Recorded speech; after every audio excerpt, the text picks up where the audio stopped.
Hi there, and welcome into Friday Night Fever. Some good football weather out there, huh, Mike? Some great football weather. Yeah, it's so nice and warm out there. Toasty. Very, very toasty. Tim Hilt, Mike Gillespie alongside. Hello. It's the final few weeks of the season. We start in Class 4A tonight. A handful of local teams still alive. Defending state champion Dutch Fork hosting Dorman.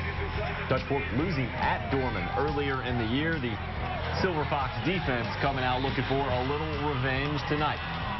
Dorman going for the end zone early on. No, sir.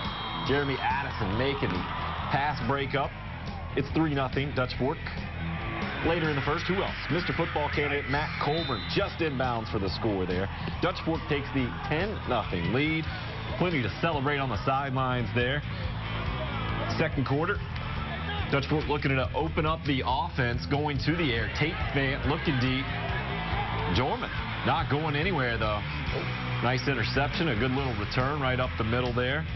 But the Dutch Fork defense stands up tall, does not give up the score, gets the ball right back, and it's just too much Colburn and company tonight. Dutch Fork does it again, 27-13, tonight's final score, and that sets up quite the semifinal game next week. Burns getting a 2-point conversion to beat Northwestern 37-36 in OT tonight. The Rebels go to Dutch Fork next Friday night with a spot in the state championship game on the line.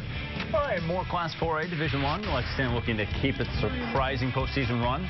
Going with a second straight road win tonight. The Wildcats at Hillcrest. First half, Brandon Blake. The pass caught by Tyler Shadewald. But he loses it. It's picked off by Hillcrest. They take it all the way home. Then Hillcrest with the ball.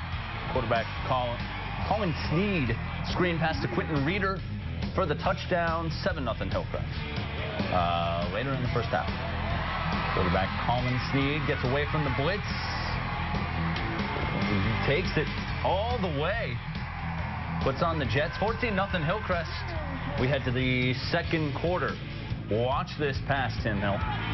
Sneed to Brian Spurgeon all the way home for the touchdown. And Hillcrest wins big 52-14. They move on to take on Fort Dorchester next week. Class 4A Division II now. We head out to Blythewood, where Westwood has a home game against perennial powerhouse Greenwood. Why don't you take us through it, Mike? All right, here we go. This is C.J. Jackson. The ball gets tipped here, but then it winds up in the hands of Marcavius Adams for the touchdown. Makes it 6-0 Greenwood, but Westwood blocks the extra point. Hate it when that happens. Then Nick Leveretter, intercepted by Greenwood's Matthew Green, takes it back for a touchdown. He's playing for the right team. Green on Greenwood. This time the extra point is good. 13-0 Eagles. And after a few stalled drives, here's Nick Leveretter on third down. A beautiful pass to Adonis Lee. But Westwood eventually turns the ball over on the 1-yard line. Later in the second, Leveretter with the keeper, but he loses the football. Eagles recover going the other way. Hands are just cold out there. Just before the half, though, Eagles attempt a 39-yard field goal. Jack Pierce, he pierces it through. 16-0 at the half. Greenwood, they knock off Westwood 16-0.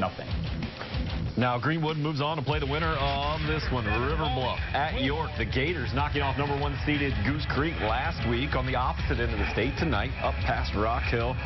River Bluff on the ground, taking it in with the early short touchdown run, making it worth the trip right off the bat. York responding at home to Shaw. Andrews keeps it himself. Extra point no good, so the Gators still up 7-6. River Bluff's Brandon Tillman going to work, but picked off on the sidelines. Patch Edwards, nice play. The home team pumped up about it. Now they take over. Andrews to Brandon Garvin, but then this time it's the Gators forcing the fumble. Deontay Petruso picks it up. Second quarter now, Tillman keeping it himself, and check out the smooth score. River Bluff up 14-6. I like the slide. Later on, fourth down, Gators go for it. Brandon Tillman. What a huge play. It's 21-6 visitors. Kyle Graham with the big touchdown, and River Bluff with the big lead just before the half. Final seconds. Time ticking off. He's got to get in the end zone or it's worthless, and he does. Andrews gets in with a score, and York goes on to win. 33-28 the final score. Tremendous first season still of varsity football for River Bluff.